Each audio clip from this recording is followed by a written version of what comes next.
ಇನ್ನು ಬೆಂಗಳೂರಿನಲ್ಲೇ ಇರುವಂತಹ ಕೈ ಉಸ್ತುವಾರಿ ಸುರ್ಜೇವಾಲಾ ರಾಮಲಿಂಗಾರೆಡ್ಡಿ ಮನವೊಲಿಕೆಗೆ ಪ್ರಯತ್ನ ಮಾಡಿದಂತ ಸಿಎಂ ಮುನಿಯಪ್ಪ ಸಮಾಧಾನ ಶಮನ ಯಶಸ್ವಿಯಾಯಿತು. ಈಗ ರಾಮಲಿಂಗಾರೆಡ್ಡಿ ಅವರನ್ನ ಕನ್ವಿನ್ಸ್ ಮಾಡ್ತಿದ್ದಾರೆ. ಇಂದು ಕಾಂಗ್ರೆಸ್ ನಾಯಕರ ಜೊತೆ ಸುರ್ಜೇವಾಲಾ ಸಭೆ ಮಾಡುವಂತ ಸಾಧ್ಯತೆ ಇದೆ. ಕಾಂಗ್ರೆಸ್ನಲ್ಲಿ ಆಗ್ತಾ ಇರುವಂತಹ ಬೆಳವಣಿಗೆಗಳಿಗೆ ಸಂಬಂಧಿಸಿದಂತೆ ಸುರ್ಜೇವಾಲಾ ಮಹತ್ವದ ಸಭೆ ಮಾಡಬಹುದು.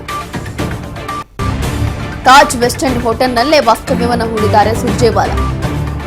ಹೀಗೆ ಪದಗ್ರಹಣ ಕಾರ್ಯಕ್ರಮ ದಿನ ಬಂದಿರುವಂತದ್ದು ಸುರ್ಜೇವಾಲಾ. ಅದಾದ ನಂತರ ಅವರು ಬೆಂಗಳೂರಲ್ಲೇ ಉಳ್ಕೊಂಡಿದ್ದಾರೆ. ಈಗಲೂ ಕೂಡ ಬೆಂಗಳೂರಿನಲ್ಲೇ ಇದ್ದಾರೆ. ಹಾಗಾಗಿ ಕಾಂಗ್ರೆಸ್ನಲ್ಲಿ ಏನೆಲ್ಲ ಸದ್ಯಕ್ಕೆ ಬೆಳವಣಿಗೆಗಳಾಗ್ತಾ ಇದೆ, ಸಚಿವ ಸ್ಥಾನಕ್ಕೋಸ್ಕರ ನಾಯಕರು ಅಸಮಾಧಾನ ಹೊರಹಾಕ್ತಿದ್ದಾರೆ, ಇದೆಲ್ಲವೂ ಕೂಡ ಬಹುಶಃ ಗಮನದಲ್ಲಿ ಇಟ್ಕೊಂಡು ಈಗ ಇವತ್ತು ಸಭೆ ಮಾಡುವಂತ ಎಲ್ಲ ಸಾಧ್ಯತೆಗಳು ಇದೆ.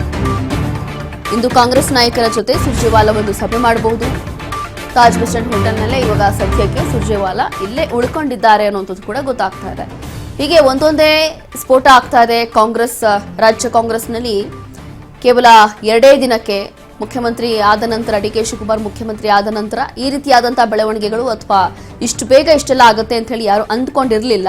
ಬಟ್ ಇಲ್ಲಿ ಕೇವಲ 2 ದಿನಕ್ಕೆ ಮೊದಲನೇದಾಗಿ ರಾಮಲಿಂಗಾರೆಡ್ಡಿ ಅವರು ದಿಢೀರಾಗಿ ಖಾತೆ ಹಂಚಿಕೆ ವಿಚಾರದಲ್ಲಿ ನನಗೆ ಅಸಮಾಧಾನ ಇದೆ, ಬೆಂಗಳೂರು ನಗರಾಭಿವೃದ್ಧಿ ಖಾತೆಯನ್ನ ಕೊಡ್ತೀವಿ ಅಂತ ಈ ಹಿಂದೆ ಮಾತು ಕೊಟ್ಟಿದ್ರು. ಡಿಕೆ ಶಿವಕುಮಾರ್ ಜೊತೆಗೆ ಡಿಕೆ ಸುರೇಶ್ ಇಬ್ಬರೂ ಕೂಡ ಮಾತು ಕೊಟ್ಟಿದ್ರು ಈ ಹಿಂದೆನೆ. ಬಟ್ ಮಾತು ಕೊಟ್ಟಿರೋ ಹಾಗೆ ನಡೆದುಕೊಂಡಿಲ್ಲ. ನನಗೆ ಜಲಸಂಪನ್ಮೂಲ ಇಲಾಖೆಯನ್ನು ಕೊಟ್ಟಿದ್ದಾರೆ, ಅದನ್ನ ನಮಗೆ ನಿಭಾಯಿಸಲಿಕ್ಕೆ ಇಷ್ಟ ಇಲ್ಲ, ಹಾಗಾಗಿ ನಾನು ರಾಜೀನಾಮೆ ಕೊಡ್ತಾ ಇದ್ದೀನಿ ಅಂತ ಹೇಳಿ ನಿನ್ನೆ ಸುದ್ದಿಗೋಷ್ಠಿ ಮಾಡಿ ರಾಜೀನಾಮೆಯನ್ನ ಕೊಟ್ಬಿಟ್ರು. ಅದಾದ ನಂತರ ಬಹಳಷ್ಟು ಸರ್ಕಸ್ ನಡೀತಾ ಇದೆ ಅವರನ್ನ ಕನ್ವಿನ್ಸ್ ಮಾಡಲಿಕ್ಕೆ. ಕಾರಣ ಏನು ಅಂತಂದ್ರೆ ಇಲ್ಲಿ ರಾಮಲಿಂಗಾರೆಡ್ಡಿ ಅವರಿಗೆ ಪಕ್ಷ ಎಷ್ಟು ಮುಖ್ಯ ಇದೆಯೋ ಪಕ್ಷಕ್ಕೂ ಕೂಡ ರಾಮಲಿಂಗಾರೆಡ್ಡಿ ಅವರು ಅಷ್ಟೇ ಮುಖ್ಯ. ಹಾಗಾಗಿ ಬೆಂಗಳೂರಿನಲ್ಲಿ ಒಂದು ರೀತಿಯಾಗಿ ಪವರ್ ಸೆಂಟರ್ ಆಗಿ ಇರುವಂತ ಒಬ್ಬ ಕಾಂಗ್ರೆಸ್ನ ಸೀನಿಯರ್ ಲೀಡರ್ ಅಂತಂದ್ರೆ ಅದು ರಾಮಲಿಂಗಾರೆಡ್ಡಿ.